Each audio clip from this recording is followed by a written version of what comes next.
Late August. And in effect. My orchard had stood there for 60 years. Then the HOA president decided it was clutter. Neighbors gathered on the sidewalk. Phones already recording. I didn't yell. I just watched. Somewhere behind her, a lighter clicked twice. She smiled like she'd already won. She had no idea what the wind was about to do. My name is Mara Whitfield, and I grew up climbing the pear trees my grandmother planted before Willow Bend Estates was even a blueprint.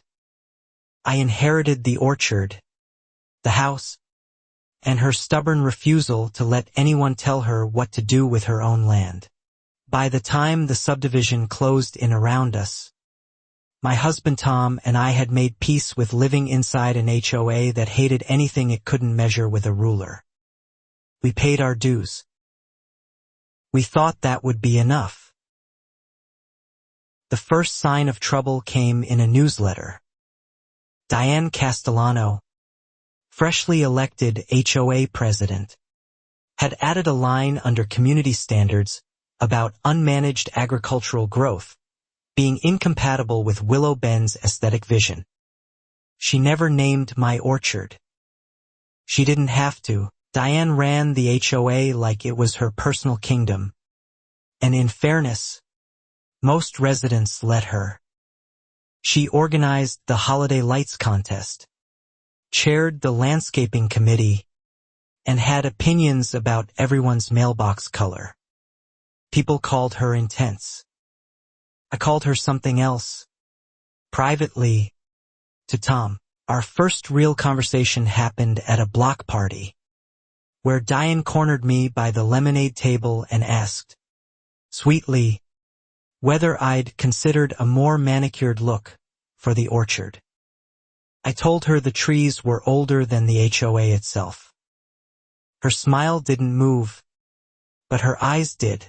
Older doesn't mean protected, she said, and walked away before I could answer.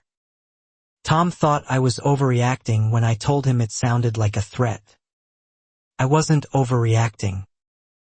I'd lived across from Diane Castellano long enough to know she never said anything without a plan behind it. Within a month, a certified letter arrived citing unmaintained vegetation and giving us 30 days to bring the orchard into compliance or face fines. I called the county office out of curiosity, half expecting confirmation. Instead, the clerk told me agricultural parcels with historic designation were HOA exempt. Diane hadn't checked. I wrote back politely, attaching the county's exemption letter, assuming that would be the end of it. Diane's response came fast. A revised citation, this time citing fire hazard from dry brush, conveniently omitting any mention of exemptions. She'd found a new angle, and she wasn't going to stop looking for one. Around this time I learned, through my neighbor Louise Yoon, that Diane had pushed out 2 prior HOA presidents in contentious, ugly fashion, both of whom sold their houses within a year. Louise said it like a warning, not gossip. She doesn't lose, Louise told me. She just changes the fight. 018. Diane started showing up at the orchard fence line during her evening walks, always with her phone raised, always photographing something, a fallen branch, a leaning ladder, a compost pile Tom had built for mulch. She never spoke to us directly anymore. She spoke through documentation. Her husband, Frank Castellano, worked county utilities and was, inconveniently for us, brother-in-law to Gary Pruitt, the regional fire marshal. I didn't think much of that connection at first. It would matter enormously later, though at the time it was just another thread in a small town's tangled web. Diane brought a formal complaint to the HOA board meeting in September, arguing the orchard posed an imminent fire risk to the community during drought conditions. She'd printed color photos. She'd rehearsed her delivery.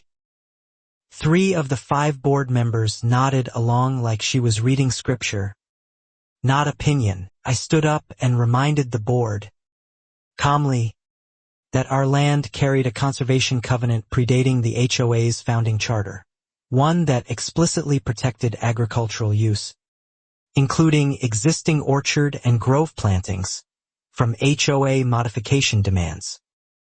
Diane's face flickered, just for a second, before she recovered. Covenants can be challenged, she said smoothly, though I noticed she didn't ask what it actually said. That was Diane's real skill. She never let facts slow down momentum. By the time anyone checked the document closely, she'd already be 3 moves ahead, chasing something new. The board tabled the vote, which Diane treated as a personal insult rather than due process. Walking to our cars afterward, she told me, low enough that only I could hear, "This isn't over, Mara. Places like yours don't belong in a neighborhood like this one anymore." 2 weeks later, someone reported our compost pile to county code enforcement for improper waste storage, an obviously baseless complaint that got dismissed in 5 minutes. The inspector, packing up his clipboard, mentioned offhand that this was the 3rd anonymous tip he'd gotten about our address that month. Diane's next move was subtler and, I'll admit, effective. She proposed a neighborhood-wide fire mitigation initiative, requiring all residents to clear brush within 50 feet of any structure, timed perfectly for drought season. It sounded reasonable to everyone else. It was written, almost word for word, around my orchard's layout. At the vote, Diane framed noncompliance as endangering every family on this street, and I watched neighbors who'd eaten my grandmother's pears as kids avoid my eyes. The measure passed 18-6. I'd become, in one meeting, the person allegedly threatening the safety of Willow Bend Estates. Tom wanted to fight it through a lawyer immediately. I wanted to understand what Diane actually wanted first, because none of this added up to simple busybody behavior. HOA presidents don't usually escalate this hard over pear trees. Something else was driving her, and I intended to find out what. Louise, turned out, had answers. She told me Diane had been quietly courting a developer interested in green space consolidation, buying out fringe lots, including mine, to build a small luxury cul-de-sac. Diane stood to earn a referral commission if enough owners sold. My orchard sat directly in the footprint. Suddenly the campaign made sense. This wasn't about aesthetics or fire safety. It was about making my land worthless enough, or my life difficult enough, that I'd finally sell. Diane wasn't protecting Willow Bend's image. She was clearing inventory, one manufactured citation at a time. I didn't tell Tom right away. I needed proof, not suspicion, because accusing Diane Castellano of anything without documentation was a losing game. She was too well-liked, too well-connected, and far too good at rewriting a story before anyone else got to tell it their own way. So I started keeping a folder. Every citation, every photo Diane took over our fence, every meeting minute, every anonymous complaint timestamped against her known schedule. I didn't know yet what I'd need it for. I just knew, in my bones, that this was going to get worse before it got better. The brush clearance deadline landed in the middle of an actual regional fire ban, which Diane, astonishingly, used as further justification.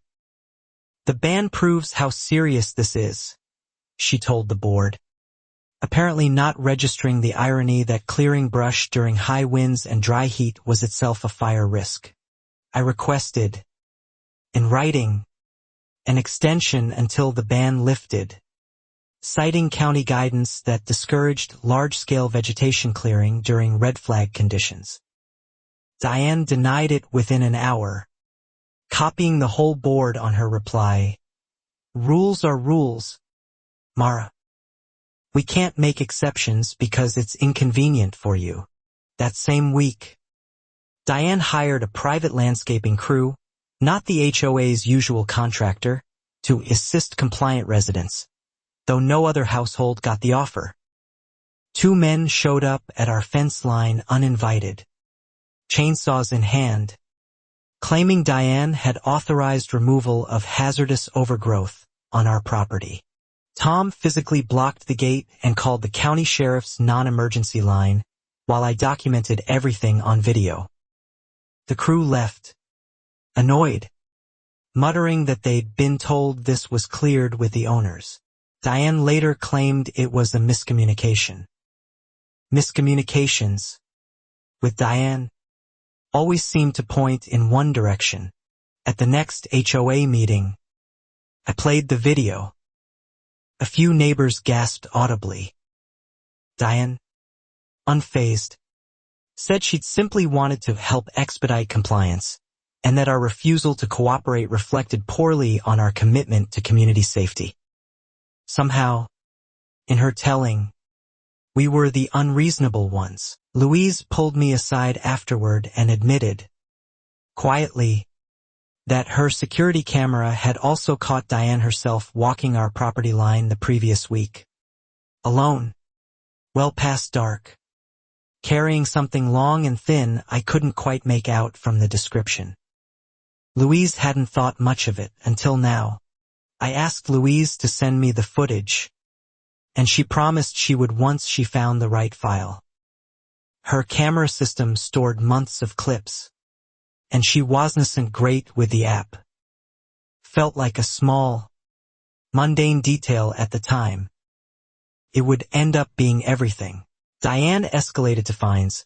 $500 per week. The orchard remained non-compliant, deducted automatically through our HOA dues account. I disputed it through the HOA's own arbitration process, a process Diane herself chaired, which told me exactly how far that dispute was going to go. Frank Castellano, Diane's husband, started parking near our property during his lunch breaks, ostensibly checking utility lines that hadn't needed checking in years. I began to feel watched in a way that went beyond ordinary neighborhood friction. This had become something closer to surveillance, and it unsettled me deeply.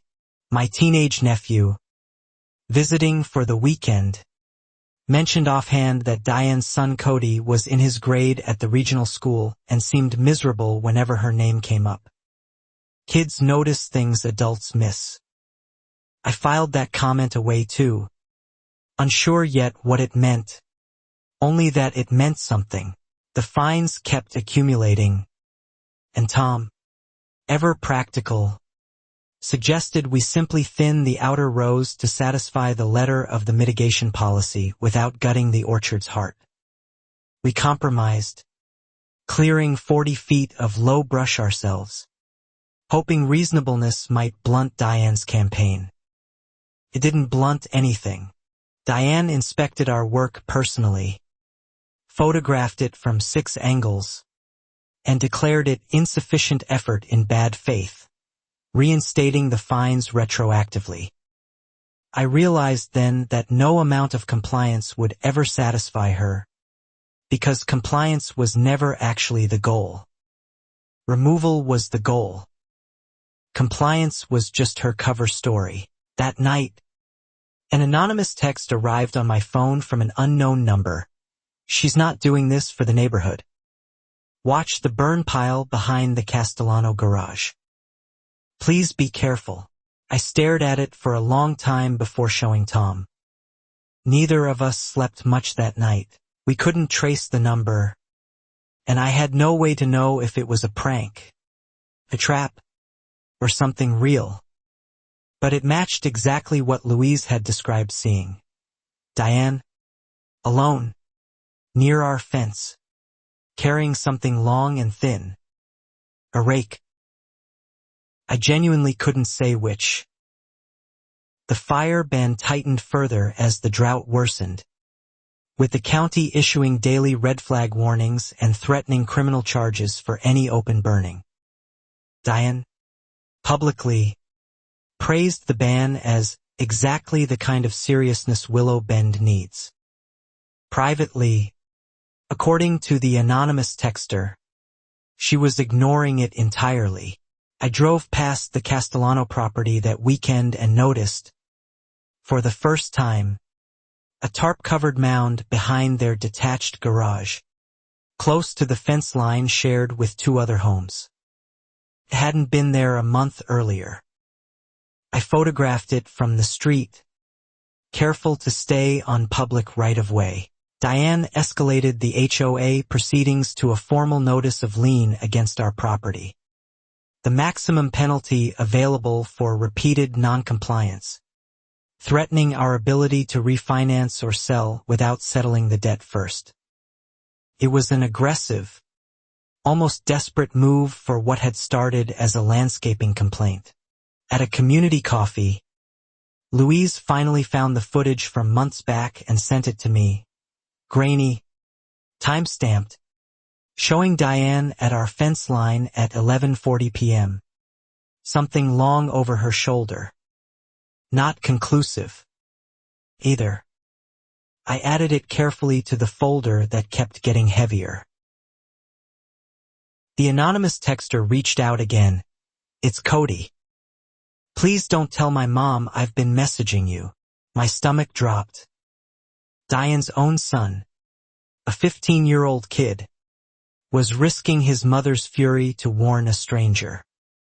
Whatever was happening behind that tarp scared him enough to break ranks. I asked Cody, gently, over text, why he was reaching out to me instead of an adult he trusted. His answer was short and devastating. Because nobody believes anything bad about her.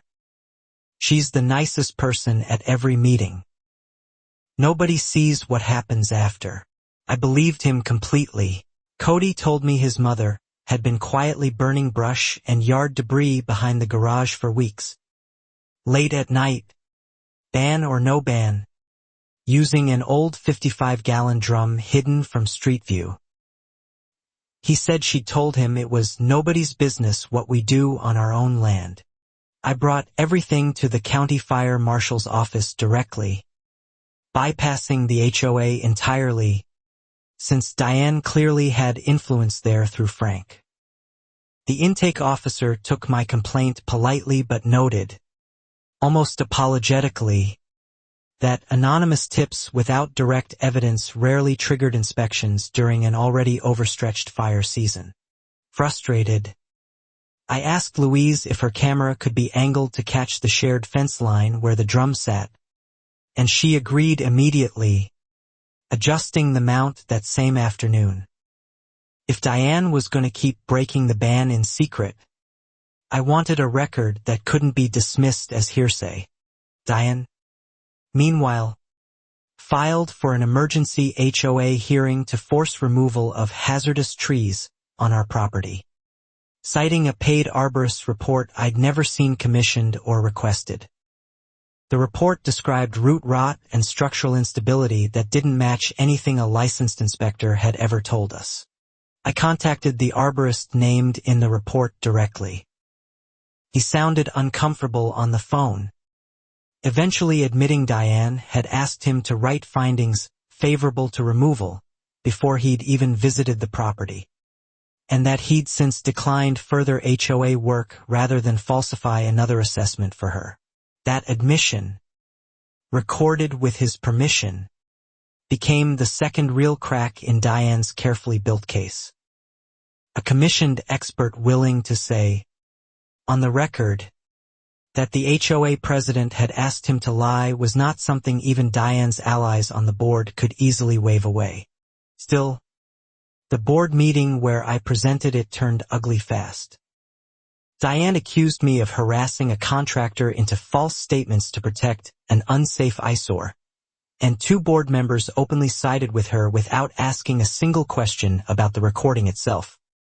Momentum, in Willow Bend, still belonged to Diane. Louise's adjusted camera caught something 3 nights later. Diane at the drum well after midnight, flashlight in one hand, pouring what looked like a fuel container into the barrel despite the countywide ban still firmly in place. The footage was dark but unmistakable once we brightened it. I didn't rush to the fire marshal again immediately. I wanted more, something undeniable, because I'd already learned that partial evidence against Diane just gave her material to spin. Patience felt unbearable, but I reminded myself she'd been building this campaign for months. I could afford a few more weeks of watching. Frank started appearing near our property more frequently, no longer pretending it was utility work, sometimes simply parking and staring toward the orchard for several minutes before driving off. Tom wanted to confront him directly. I asked him not to, worried it would tip Diane off that we were watching back. Cody texted again, more urgently this time. She got a new can of gas today. Said something about finishing it before the inspectors come back. I don't know what that means, but it scared me. I forwarded the message, screenshot and all, straight into my growing evidence folder. The county announced an extended fire ban through mid-October due to worsening drought conditions across 3 counties, with fines up to $10,000 for violations resulting in property damage. Diane, at the next HOA meeting, called the extension a wake-up call for anyone still resisting brush clearance. Her hypocrisy was staggering. I reached out to a real estate attorney recommended by Louise, someone experienced in HOA disputes, and laid out the full timeline, the citations, the lien threat, the falsified arborist report, the developer connection, the late-night burning. He said, plainly, that Diane had exposed herself to significant personal liability already. The attorney suggested we formally request HOA financial records under our state's disclosure laws, since HOA presidents pushing aggressive land campaigns sometimes had financial motives worth uncovering. I remembered the developer rumor Louise mentioned and requested board meeting minutes, reserve fund statements, and any vendor payment records from the past year. The HOA's treasurer, visibly uncomfortable, took 2 extra weeks to produce partial records, citing administrative delays. When they finally arrived, a payment stood out immediately, $8,000 paid to landscape consulting services, the same month Diane hired the crew that had tried to cut our trees without permission. The vendor listed on that invoice, once I looked it up, wasn't a landscaping company at all. It traced back to a shell address matching Frank Castellano's brother's home.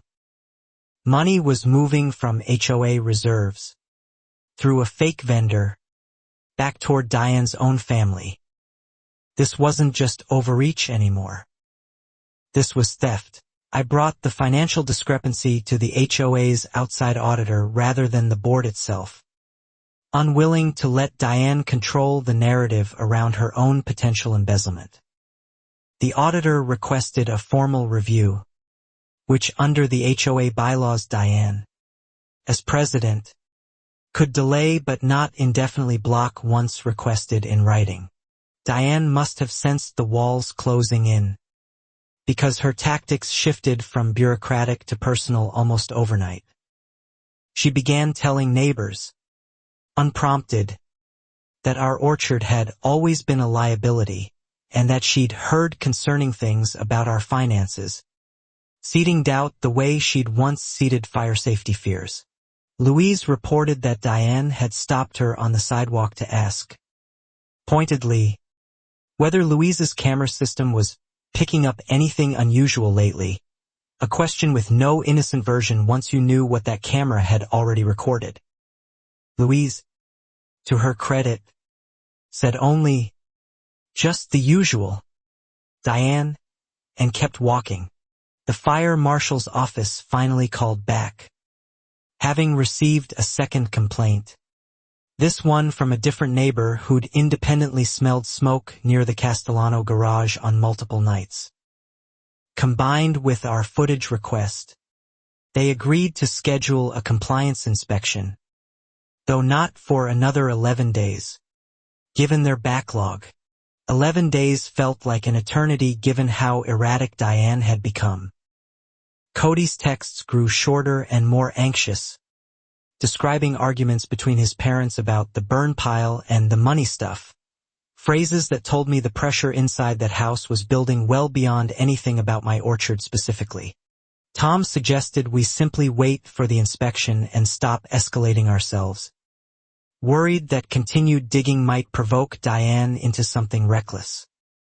I agreed in principle, though I kept the security footage backed up in 3 separate places, unwilling to trust that anything involving Diane Castellano would resolve itself quietly. The HOA board, perhaps sensing the shifting ground, quietly tabled the lien against our property, pending further review. The first real setback Diane had faced in this entire campaign. She didn't take it gracefully. She stood up mid-meeting and left before the vote was even formally recorded. 2 nights later, our motion sensor porch light triggered at 2 a.m. Tom checked the cameras and found nothing conclusive, just a shape moving quickly along the tree line near the road. Could have been a deer. Neither of us really believed that it was. For a stretch after that, things went strangely quiet. No new citations arrived. Diane stopped walking past our fence. Even Cody's text slowed, saying only that his mother seemed distracted with HOA stuff and less focused on our property specifically.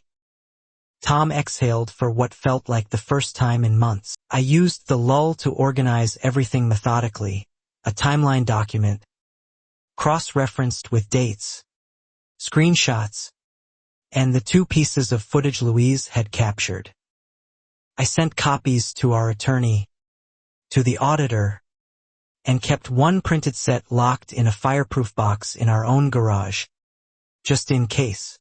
Louise mentioned that Diane had been overheard at the salon complaining about vultures circling and people who don't understand loyalty.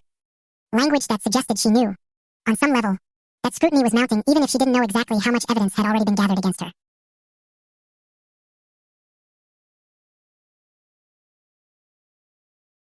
The fire marshal's office confirmed the compliance inspection would occur the following Tuesday, unannounced, covering both our property and, per the new complaint, the Castellano property as well. I felt something close to relief for the first time in weeks. An official inspection meant Diane couldn't spin her way around it. Cody texted once more before the inspection. She knows something's coming. She's been out back every night this week.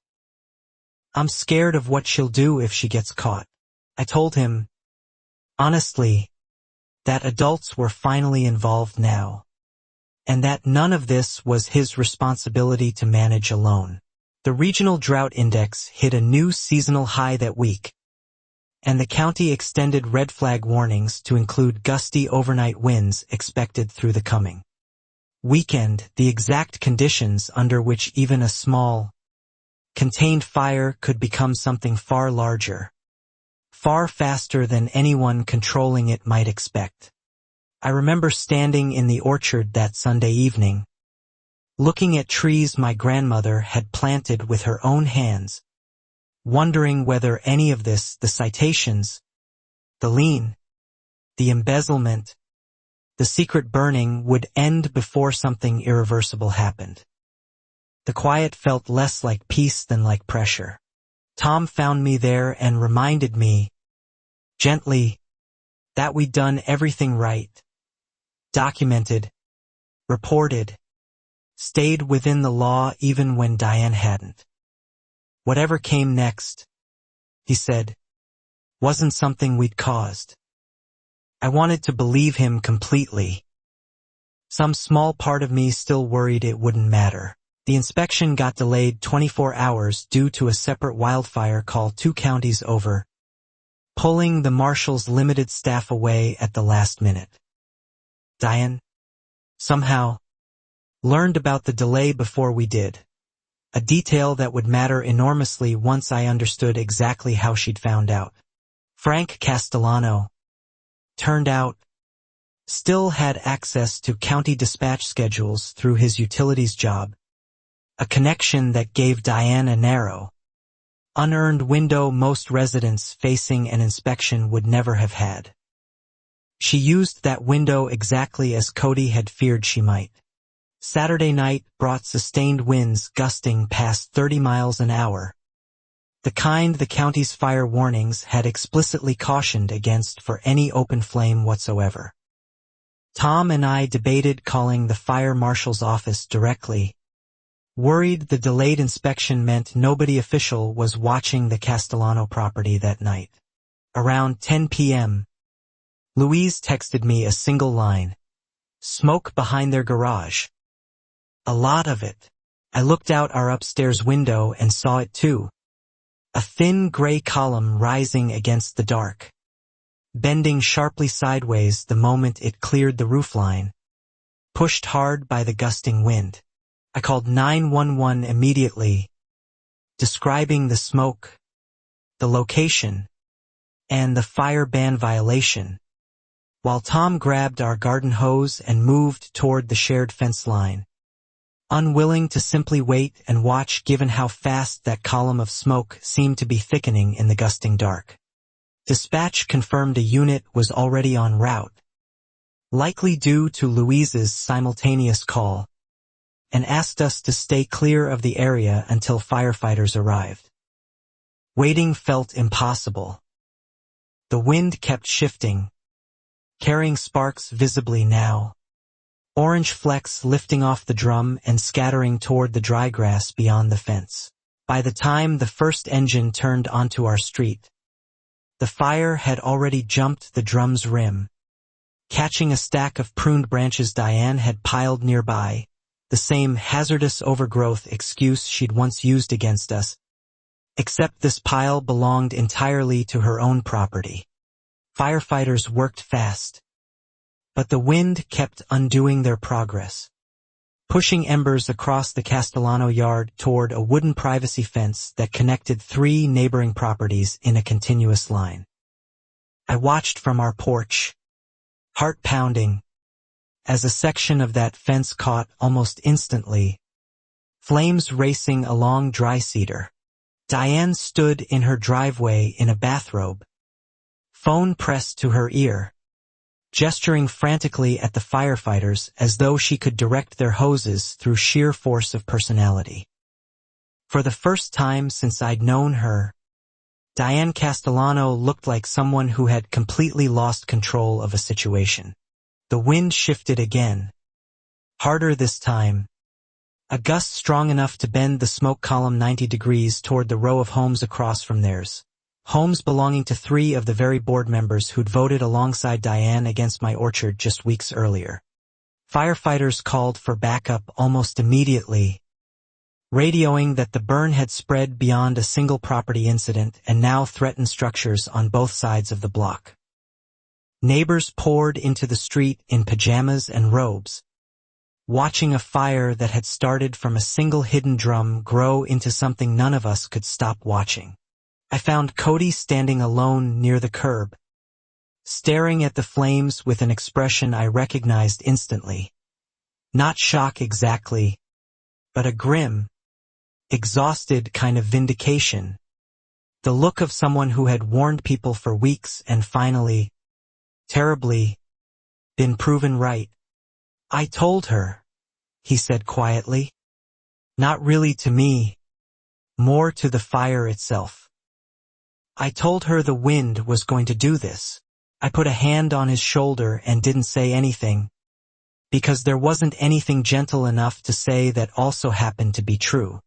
The fire marshal arrived personally within 20 minutes, recognizing immediately that this fell squarely within the active regional ban, and began documenting the scene before a single flame was fully extinguished, photographs of the drum, the fuel container beside it, the scorched fence line connecting multiple properties. Gary Pruitt, Frank's brother-in-law and the very fire marshal Diane had presumably counted on for leniency, arrived on a different rotation than expected due to the earlier wildfire call pulling normal staffing apart. The relative who might have quietly smoothed things over simply wasn't the one standing in that driveway. Instead, a deputy marshal named Renata Ford took the lead, methodical and entirely unfamiliar with the Castellano family's local reputation, treating the scene exactly as procedure required rather than as a professional courtesy. Diane's usual charm, aimed at Renata, produced nothing but a clipboard and pointed questions. "Ma'am, is this your fuel container?" Renata asked, holding up a red plastic canister recovered near the drum. Diane hesitated, glancing toward Frank, before claiming she'd never seen it before. A denial that 4 separate neighbors standing nearby visibly reacted to, having watched her carry it out earlier that week. The fire, by the time crews contained it, had consumed the shared privacy fence entirely, scorched the exterior siding of 2 neighboring homes, and ignited a detached shed belonging to board member Priya Anand, who stood in her driveway watching decades of stored belongings burn to ash in memory. Priya, notably, had been one of the board members who'd voted to fine our orchard for fire hazard from dry brush months earlier. Standing amid the wreckage of her own shed, she said nothing to Diane, but the look she gave her needed no accompanying words at all. By midnight, the immediate blaze was out, though crews stayed until nearly 3 a.m., monitoring hot spots along the fence line, wary of the still gusting wind reigniting anything left smoldering. Renata Ford informed Diane, in front of several listening neighbors, that this scene would be treated as an active arson investigation. "Arson," Diane repeated, indignant, as though the word itself were the injustice rather than anything she'd actually done.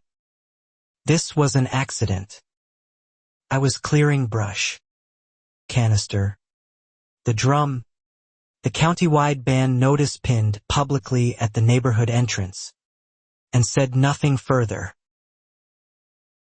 News of the fire spread through Willow Bend faster than the flames themselves had. By morning, half the neighborhood had gathered near the scorched fence line, phones out, comparing notes on what they'd seen and heard, piecing together a story that increasingly pointed directly back at Diane. Louise, without hesitation, offered her security footage to the fire marshal's office, including the earlier clips showing Diane pouring fuel into the drum weeks before the fire itself. What had once felt like private suspicion between 2 neighbors was now becoming formal, documented, undeniable evidence in an active case. I turned over my own folder as well, the citations, the falsified arborist admission, the shell company invoice, Cody's messages with his permission, laying out not just the fire itself but the months-long campaign of pressure and financial manipulation that had led directly to that gusting, catastrophic Saturday night. Renata Ford's eyes moved slowly through the folder, page by page, before she looked up at me and asked, quietly, whether I'd be willing to give a full recorded statement. I said yes immediately. I'd been waiting months to say all of this to someone who might actually listen. Diane, meanwhile, tried to control the story publicly, posting in the neighborhood group chat that the fire was a tragic accident during an unusually dry season and thanking firefighters for their heroic response. Language carefully scrubbed of any admission that she'd violated an active ban in the first place. The post backfired almost instantly. Priya replied publicly, asking why an accident involved a hidden fuel canister and weeks of documented nighttime burning behind a garage. Other neighbors, emboldened, began sharing their own small observations, smoke smells, late-night activity, Diane's odd defensiveness whenever the burn pile came up. Frank tried damage control of his own, calling several board members personally to vouch for Diane's character, insisting the fire marshal's investigation was overblown bureaucracy. His calls landed differently than he'd hoped, given that 2 of the people he called had just watched their fences burn because of her. The county opened a formal arson and fire ban violation investigation within 48 hours, citing the severity of property damage across multiple homes and the discovery of accelerant residue in the recovered canister. Diane and Frank were both named as persons of interest, a phrase that appeared starkly in the local paper. I felt no satisfaction watching that headline circulate, only a strange, heavy relief, the sense of finally being believed after months of being quietly, persistently disbelieved by people who'd chosen Diane's version of events simply because she told it with more confidence than I ever had. Cody, understandably, withdrew from contacting me directly once his parents realized the fire marshal had footage and messages implicating them, worried any continued contact might be read as him testifying against his own mother. I respected that silence completely, hoping quietly that he wasn't shouldering blame that was never his. The HOA board, in an emergency session held without Diane present, voted unanimously to suspend her presidency pending the outcome of the criminal investigation. The same board that had rubber-stamped her campaign against my orchard for months now moving, belatedly, with real urgency in the opposite direction. Priya, appointed interim president, called me personally to apologize for the fines, the lien threat, and the mitigation policy that had never applied fairly across the neighborhood. It wasn't the apology I'd once imagined receiving. It felt smaller than that, and also, somehow, more honest. The auditor's financial review, accelerated once the arson investigation began, confirmed what the shell company invoice had suggested, over $22,000 in HOA reserve funds routed through fake vendor accounts tied to Frank's brother, money that traced back, eventually, to Diane's personal expenses over the past 18 months. Diane, questioned by investigators about the missing funds, offered a shifting series of explanations, a bookkeeping error, then a loan she'd intended to repay, then silence on her attorney's advice. Each version contradicted the last, and investigators noted the inconsistency plainly in their growing case file. Meanwhile, the insurance claims process for the damaged homes hit an unexpected snag. Diane's own homeowner's policy had lapsed 3 months earlier, quietly, after payments had stopped without explanation. The house she'd fought so hard to protect from unmanaged agricultural growth, next door now sat structurally undamaged but financially exposed.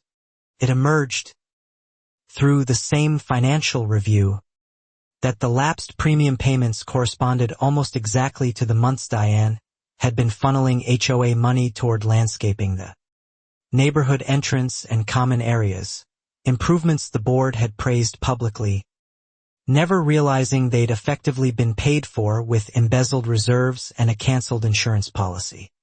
Frank, increasingly desperate, tried to distance himself from Diane's decisions, telling investigators he'd had no idea about the fuel canister, the burn pile, or the missing HOA funds despite living in the same house, and per phone records later obtained, discussing the burn pile with Diane repeatedly over recent weeks.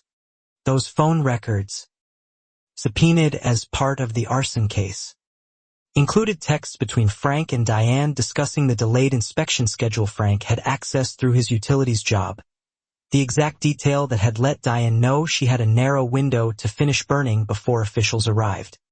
That access, investigators noted, constituted a separate potential violation involving misuse of county dispatch systems, adding Frank's own name more firmly into a case that had started as a simple neighborhood dispute over pear trees and had grown steadily into something far larger and far more damaging. Word of the embezzlement spread through Willow Bend even faster than the fire had. Neighbors who'd once trusted Diane completely began quietly recalculating every landscaping decision, every HOA fee increase, every confident announcement she'd made at podium after podium over the past 2 years of her presidency. Louise told me, almost gently, that several neighbors had started apologizing to her for ever doubting our side of the story, embarrassed they'd let Diane's polish outweigh what should have been obvious concern much earlier. I understood the impulse. Diane was undeniably very good at seeming reasonable right up until she wasn't. The county's criminal complaint, filed the following week, charged Diane with reckless burning during an active fire ban, unlawful destruction of property, and embezzlement of homeowners association funds, with additional charges pending review regarding the falsified arborist report and the false compliance citations issued against our own orchard. Frank faced a separate charge for misuse of restricted county dispatch information, a charge that, while smaller in scope, carried real professional consequences given his utilities position required exactly the kind of trustworthy access he'd apparently been willing to exploit for his wife's benefit. I sat in our kitchen reading the formal charges twice, slowly, half expecting the words to rearrange themselves into something less real. Months of citations, threats, secret surveillance, and now criminal charges, all of it traced back to a woman who'd once asked me, sweetly, about our lemonade recipe. Tom asked whether I felt vindicated. I told him honestly that I mostly felt tired, the particular exhaustion of having been right about something for a very long time while watching almost everyone around us assume otherwise. Vindication, turned out, arrived quieter and heavier than I'd ever imagined. Diane, out on bail, attempted one last public appeal, releasing a written statement to the neighborhood claiming she'd been targeted by a personal vendetta from residents unwilling to accept necessary community standards. The statement landed with almost nobody, given the county's own evidence file now spoke louder than her carefully chosen words.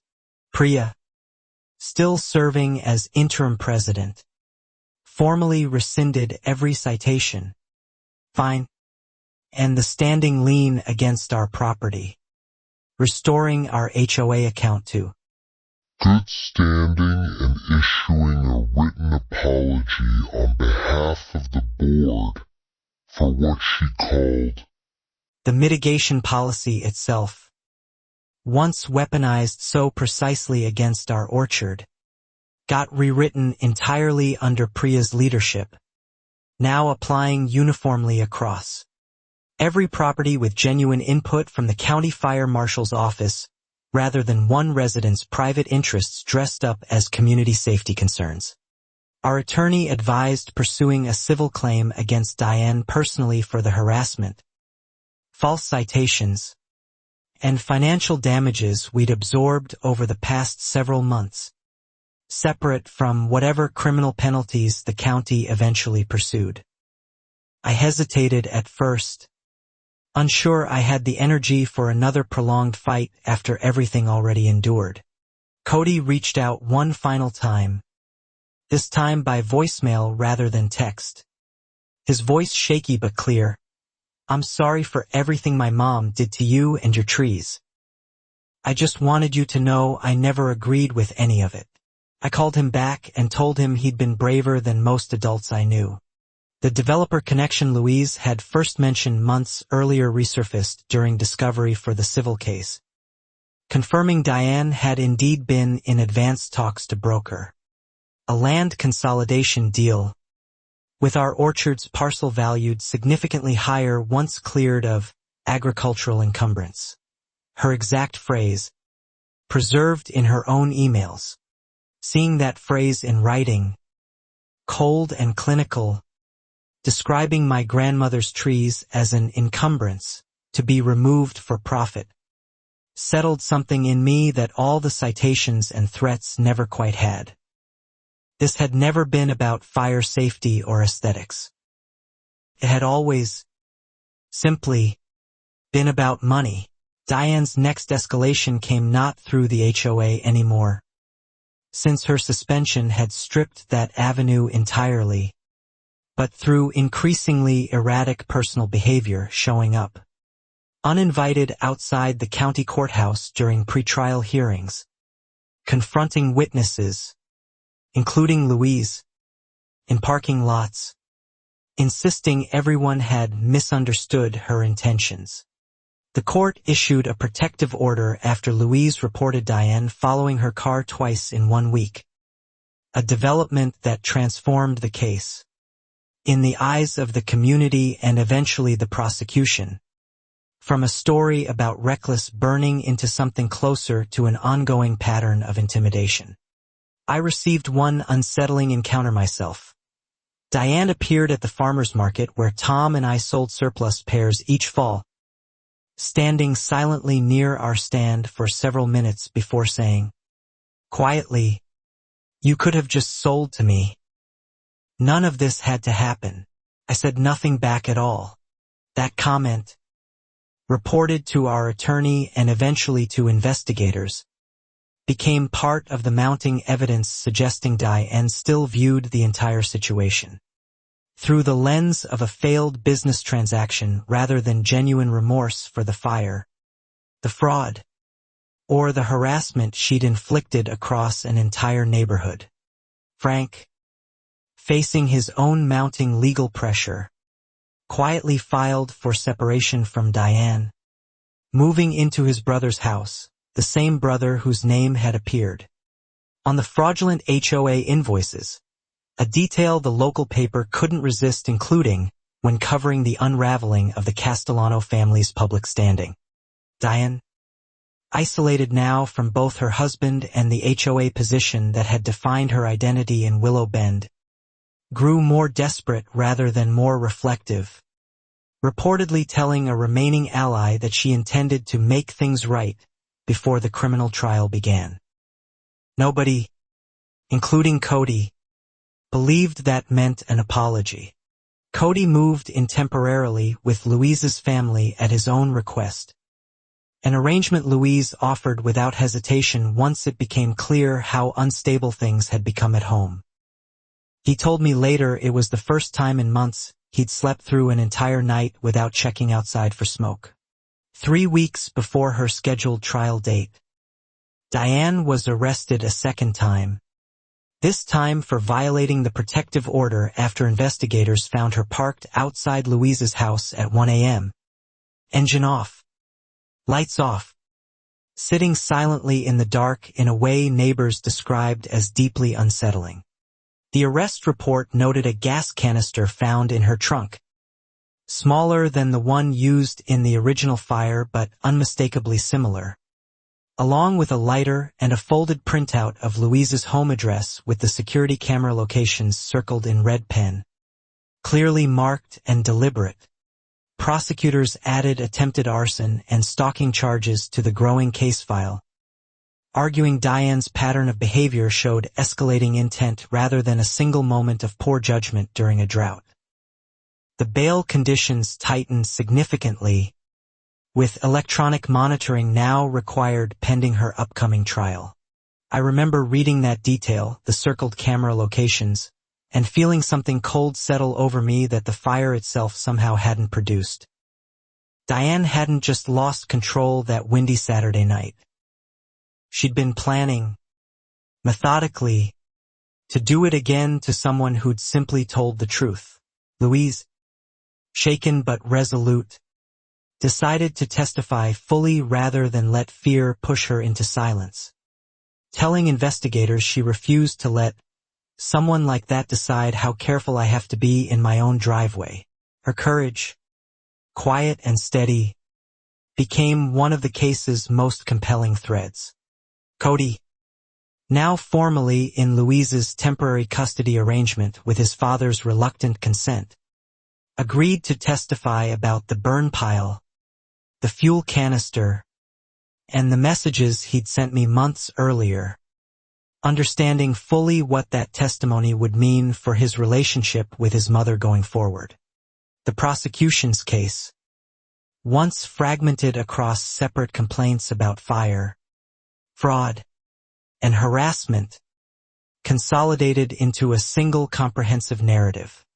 A woman who'd used her HOA position to target a neighbor for personal financial gain, then escalated into criminal recklessness and finally into targeted intimidation once exposure became inevitable. Diane's public defender, appointed after her original attorney withdrew citing irreconcilable differences, argued for a plea deal, but prosecutors, citing the severity and pattern of the charges, declined to offer anything beyond a trial date, unwilling to let the case resolve quietly given how much damage had already accumulated. The community, meanwhile, began actively rebuilding, literally, in the case of the scorched fence line and Priya's shed, and figuratively, in the sense of neighbors slowly reckoning with how thoroughly Diane's confidence had substituted for actual scrutiny across 2 full years of her HOA leadership. Priya organized a neighborhood fundraiser to help cover uninsured losses from the fire, an effort that raised more than the shed itself had ever been worth, driven largely by residents who admitted, openly now, that they should have questioned Diane's campaign against our orchard much sooner than they had. I used part of my own testimony time, once called before the county's civil hearing, to walk through the conservation covenant protecting our orchard in full detail, watching board members who'd once voted against us listen closely to language Diane had simply never let anyone examine carefully in the first place. The covenant, turned out, contained a reversion clause neither Diane nor most of the board had ever bothered reading fully, if the land were ever forcibly developed against its agricultural designation.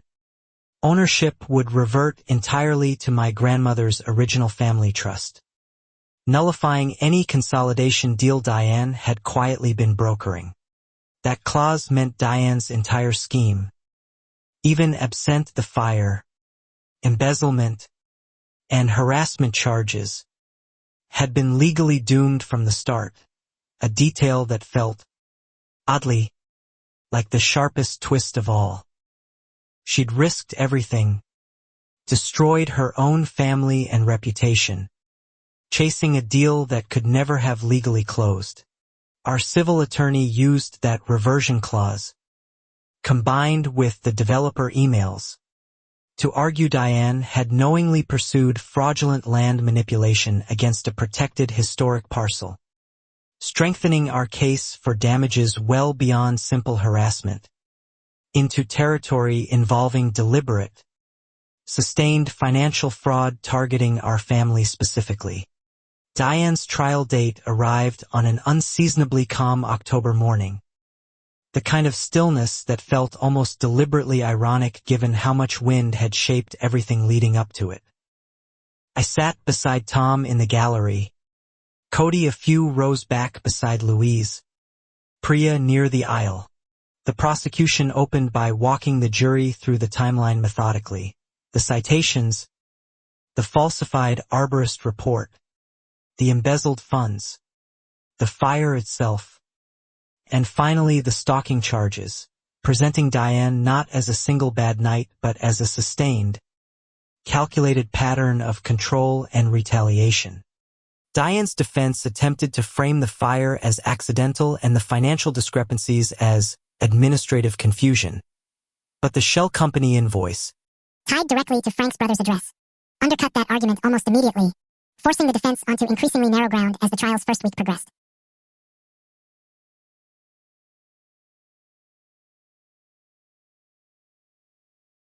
Louise testified calmly about the footage, the late-night parking incident, and the printed address with circled camera locations.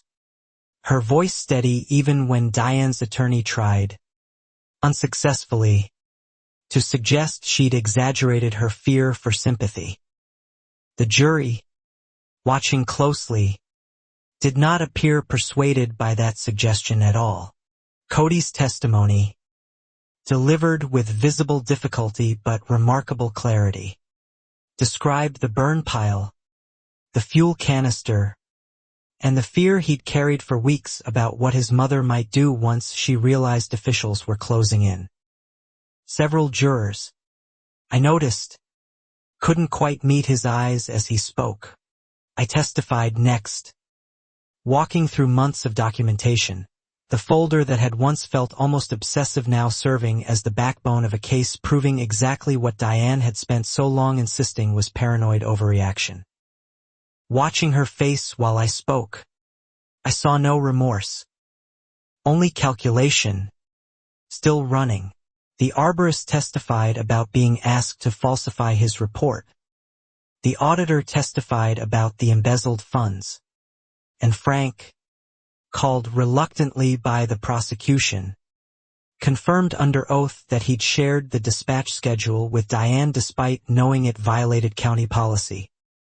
A confession that visibly stunned her in the courtroom.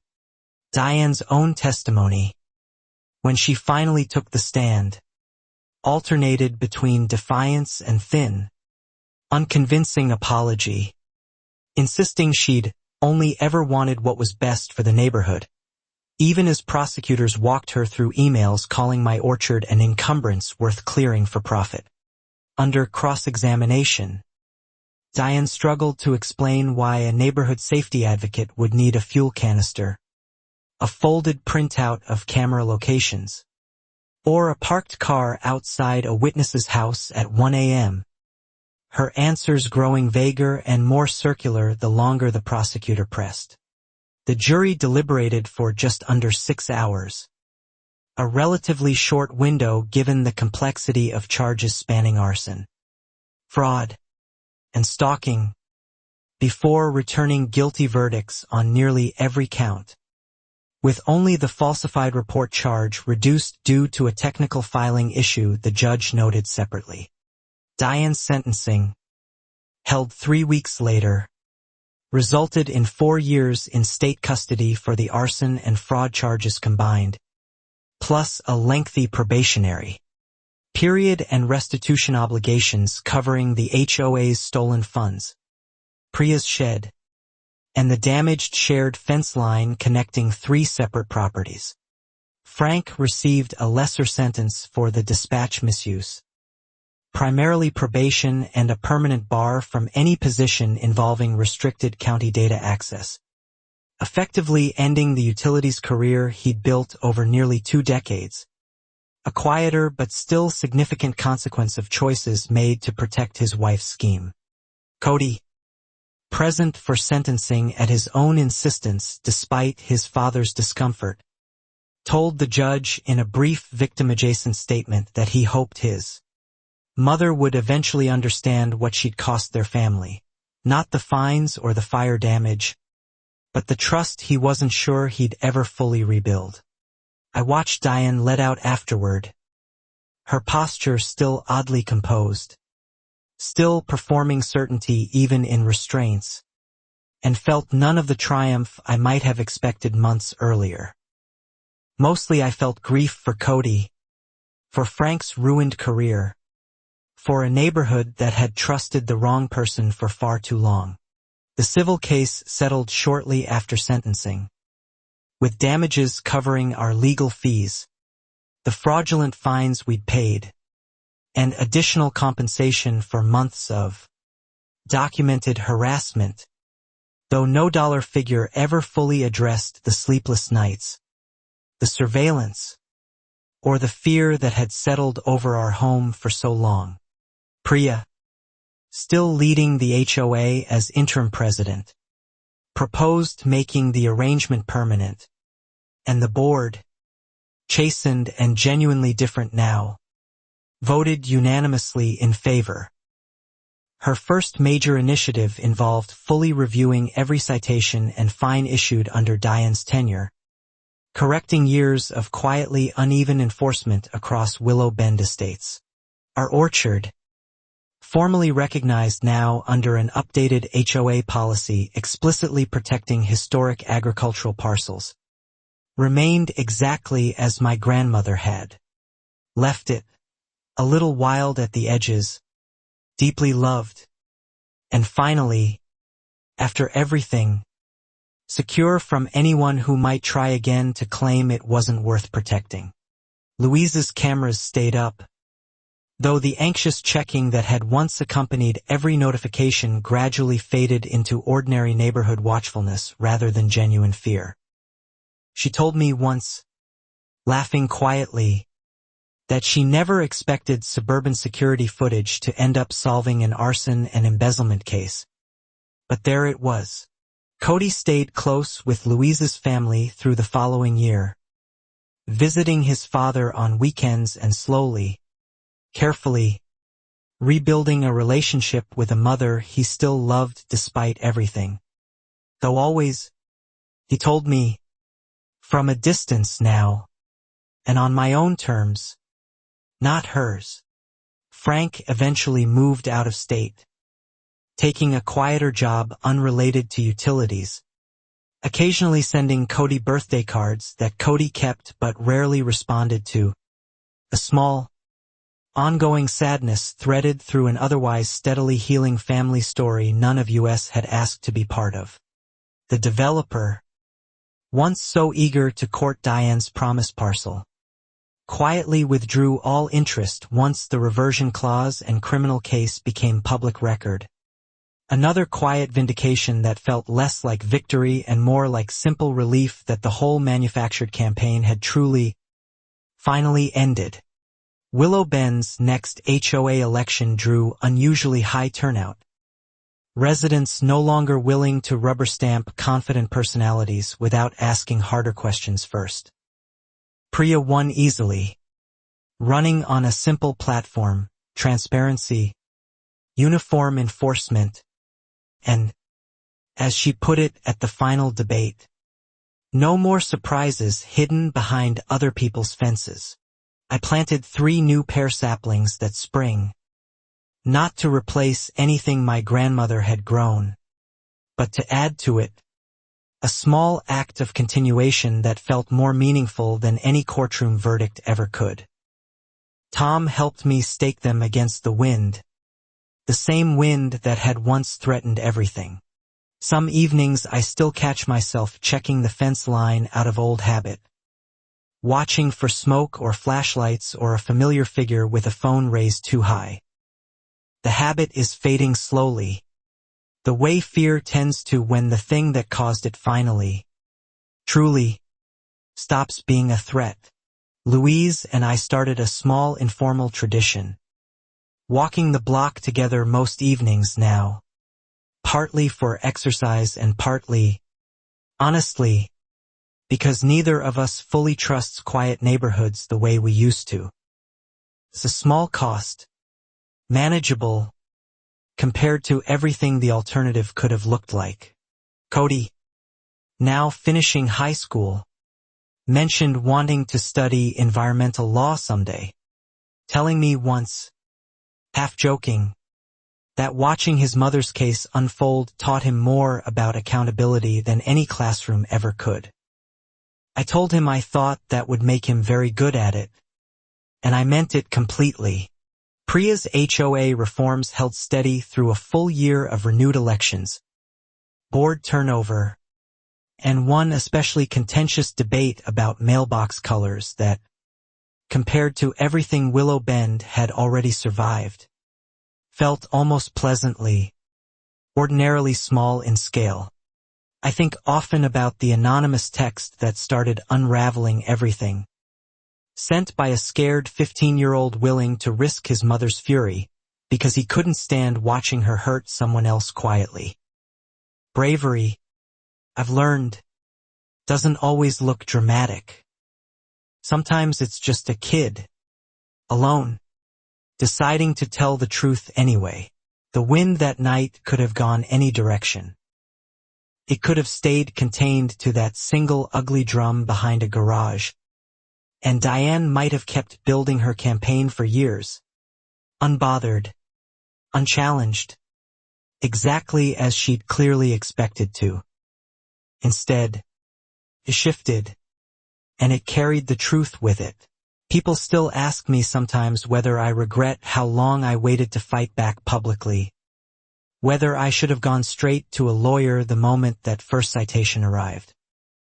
I don't think faster action would have changed the outcome. Diane needed to expose herself fully before anyone would believe it. What stays with me most isn't the fire, or the trial, or even the reversion clause that made Diane's whole scheme legally impossible from the start. It's Cody's voice on that first anonymous text, careful and frightened, choosing honesty over loyalty to protect people he'd never actually met. Tom and I still sell pears at the farmer's market every fall. The same stand where Diane once told me I could have just sold. We sell out most weekends now, faster than ever, and I like to think my grandmother would have found something quietly satisfying in that particular kind of ending.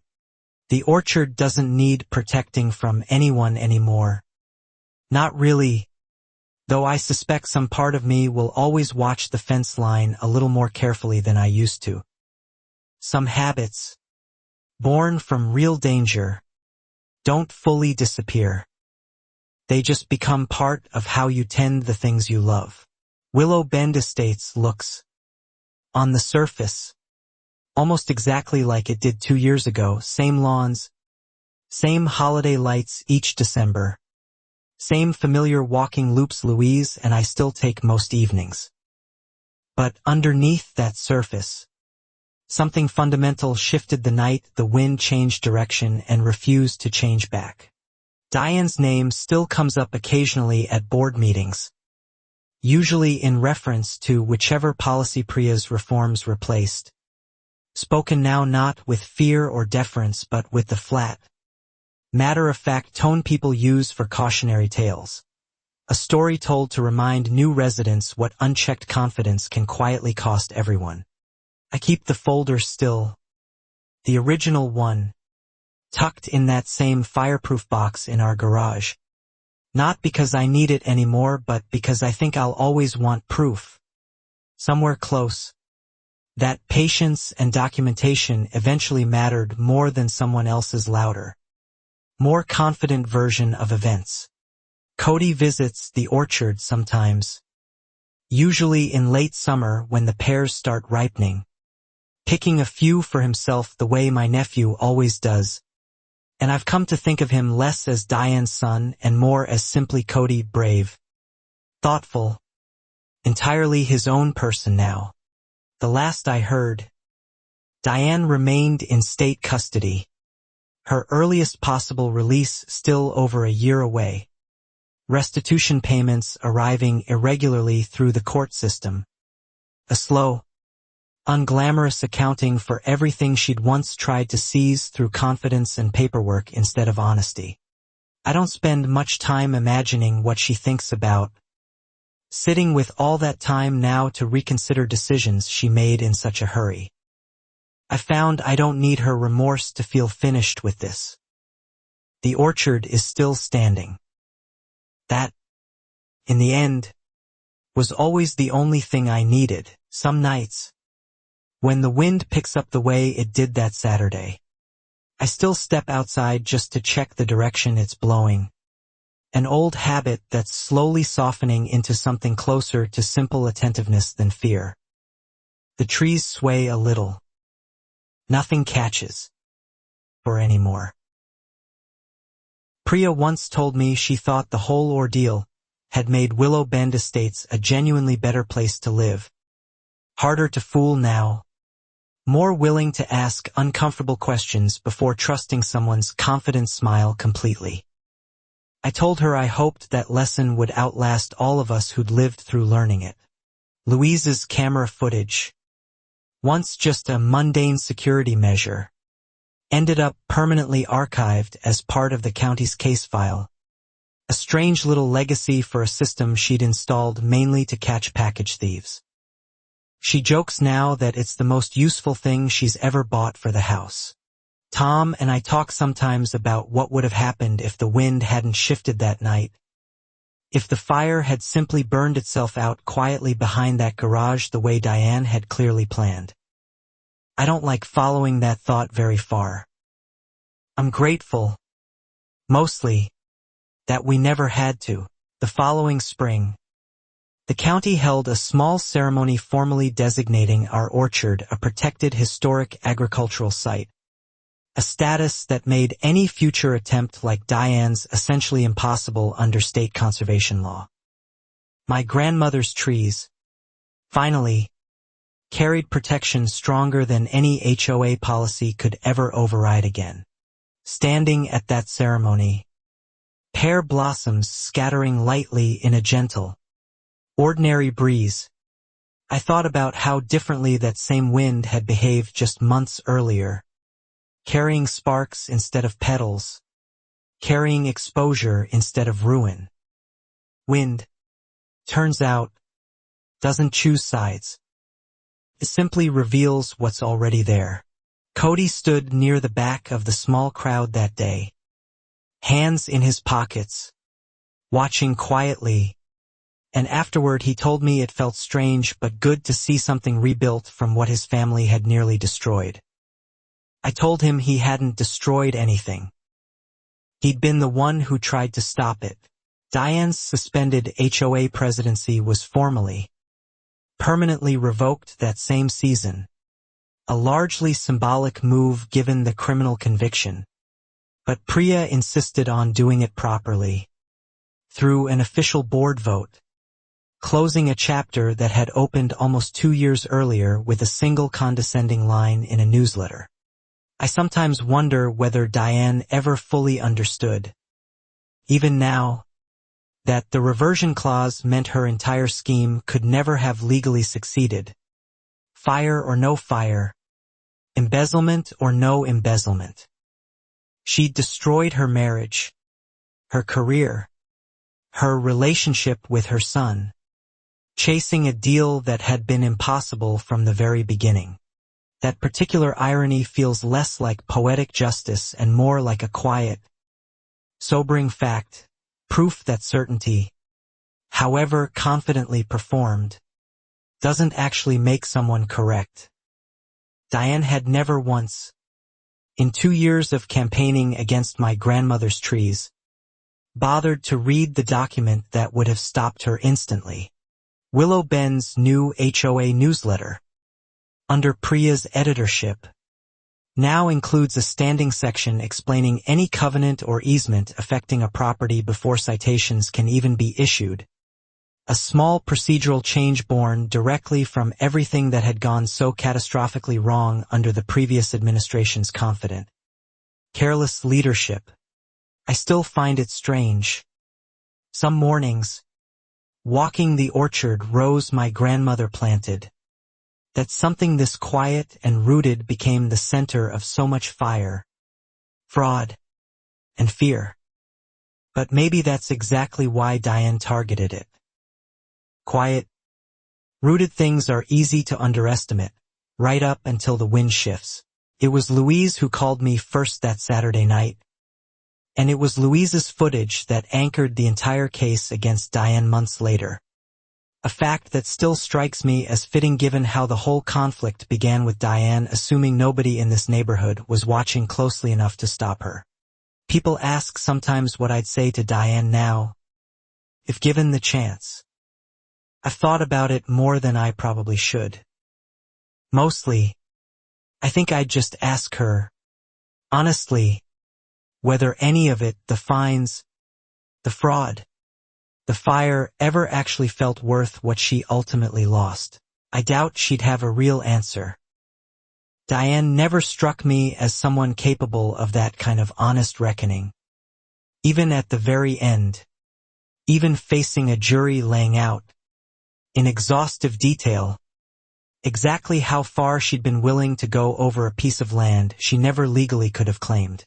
Cody, for his part, has started answering that question in his own way, slowly, through the choices he's making now, staying close to people who told the truth even when it cost them, distancing himself from the version of confidence his mother had modeled for most of his childhood.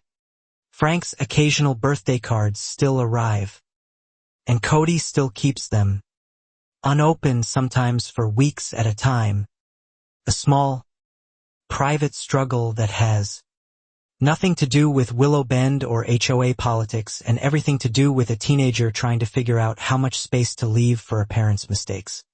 Our orchard's protected status drew a little local media attention that spring. A short feature in the county paper about historic agricultural land surviving development pressure, though the reporter, respectfully, left most of the Castellano details out, focusing instead on the trees themselves, on continuity, on quiet things enduring. I appreciated that framing more than I expected to. The story had never really been about Diane. Not to me, even though so much of the last 2 years had revolved entirely around her decisions. The story, from where I stood, had always simply been about protecting something worth protecting. Tom and I hosted a small gathering that fall. Pear cider and folding chairs scattered under the trees, inviting Louise, Priya, Cody, and a handful of neighbors who'd finally, belatedly, come to understand what had actually been happening behind our fence line all those months. Everyone assumed we were simply being difficult. Nobody mentioned Diane's name directly that evening, though her absence sat quietly underneath most of the conversation anyway, the way certain absences always do. It felt less like avoidance and more like a shared, unspoken agreement that the day belonged to something better than dwelling on what had almost happened instead. Priya raised a glass of cider at one point, toasting simply to boring HOA meetings from here on out, which got a genuine, tired laugh from everyone who'd sat through the chaotic ones. Boring, after everything, sounded less like an insult now and more like the most valuable thing a neighborhood could offer. Louise mentioned, almost as an aside, that she'd finally upgraded her camera system, mostly out of habit now rather than fear, joking that she half expected to catch nothing more dramatic than raccoons for the foreseeable future. I told her I sincerely hoped that turned out to be true.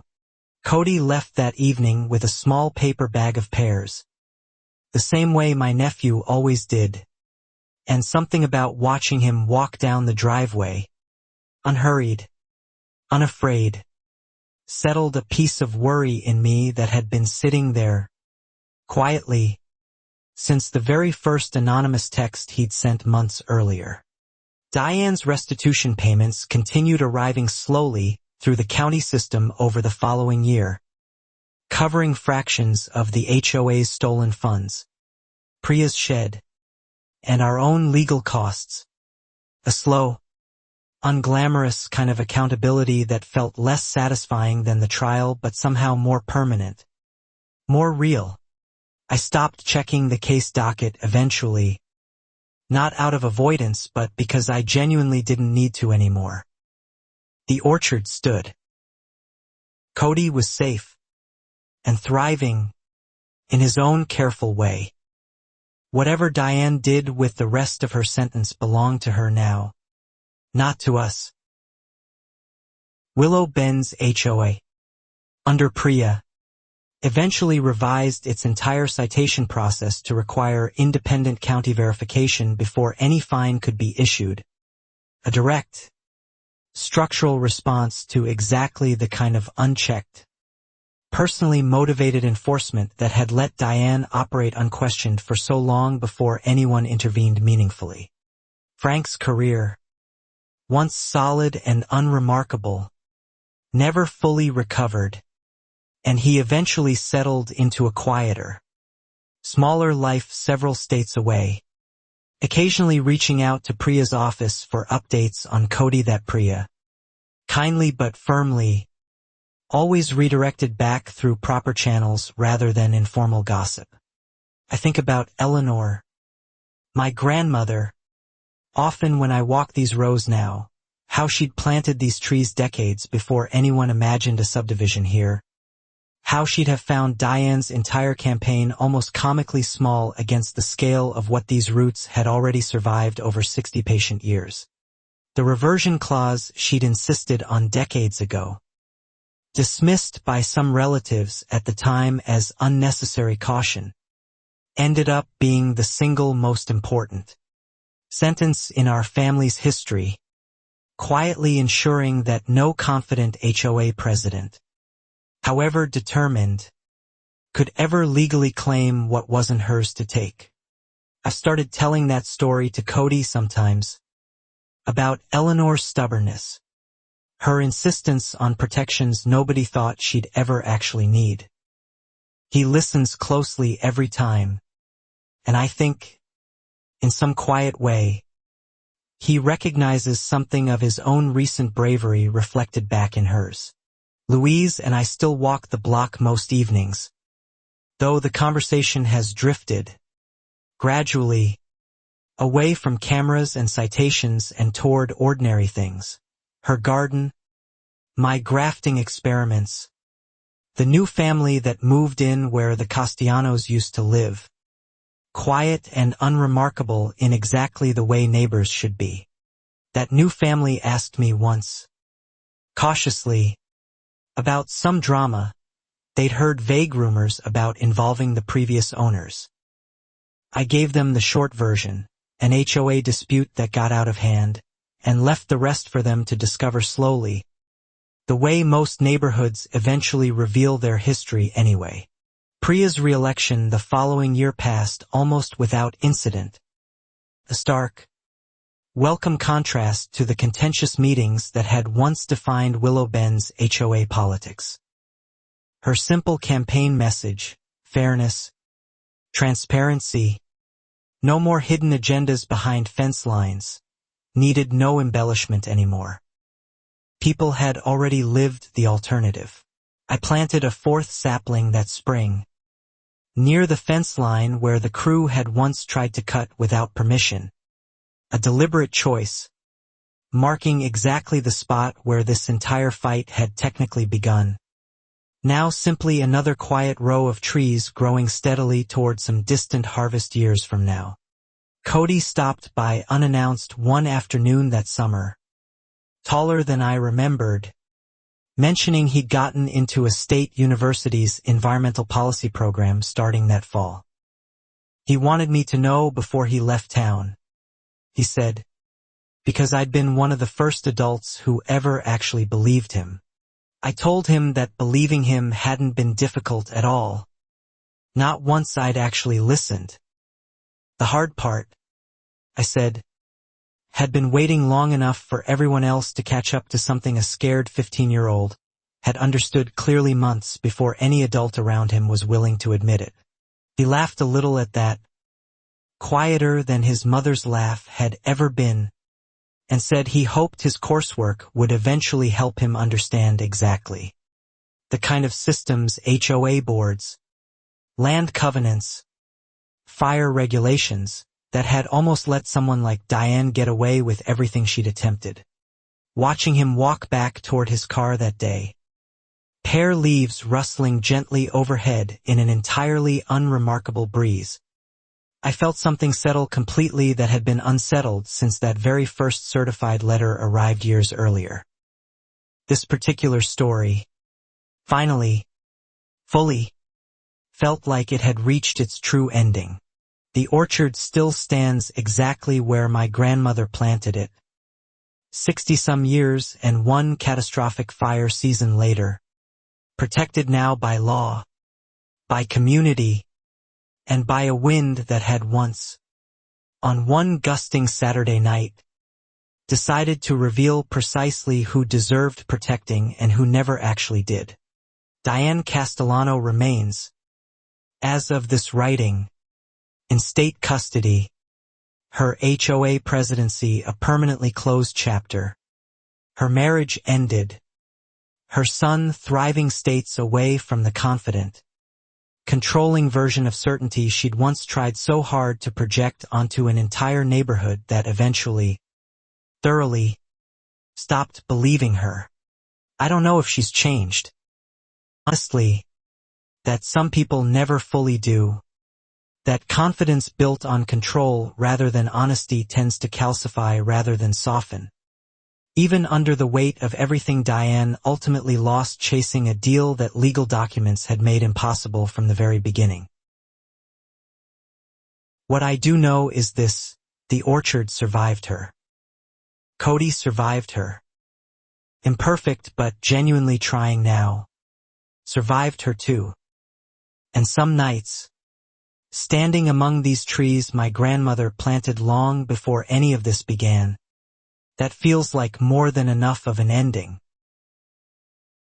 The full financial reckoning, once tallied by the court, showed Diane had diverted nearly $31,000 total from HOA reserves over roughly 18 months, funneled through the fake landscaping vendor and, separately, into personal expenses that included the very homeowner's insurance premiums that had ultimately lapsed anyway.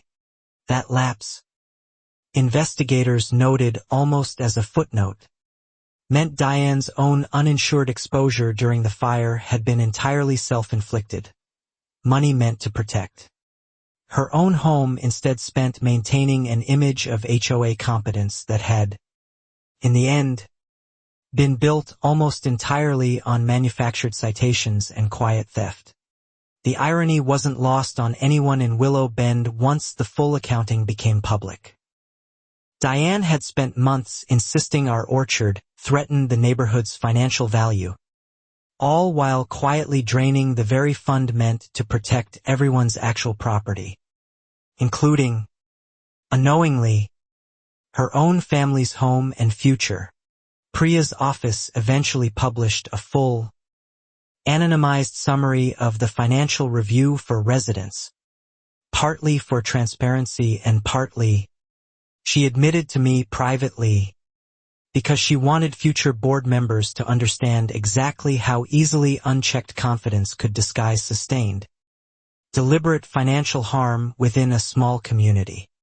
The falsified arborist report, once dismissed by 2 board members as a minor technicality, became, in the final accounting, one of the clearest pieces of evidence, showing premeditation rather than panic, proof Diane had been willing to manufacture professional findings months before any fire ever touched that fence line. I keep returning to that detail specifically, more than almost any other, because it reveals something the fire itself couldn't quite capture on its own. Diane's campaign was never reactive, never a single bad decision made under pressure. It was constructed, deliberately, piece by piece, over a very long stretch of time. The county's final case summary, released publicly after sentencing, described the pattern plainly. an HOA official using her position to manufacture code violations, falsify expert findings, misappropriate community funds, and ultimately endanger multiple households, all in pursuit of a private real estate transaction that legal covenant made entirely unworkable regardless. Reading that summary months later, stripped of emotion, written in flat institutional language, somehow hit harder than the trial itself had. Confirmed, in the driest possible terms, that everything Tom and I had sensed instinctively from that very first condescending lemonade table conversation had, eventually, been proven completely true. Louise told me once that she thought the hardest part of the whole ordeal wasn't the fire or even the stalking charge, but the sheer amount of time it took for enough people to believe two neighbors' quiet, careful documentation over one confident woman's polished, repeated assurances. I agreed completely.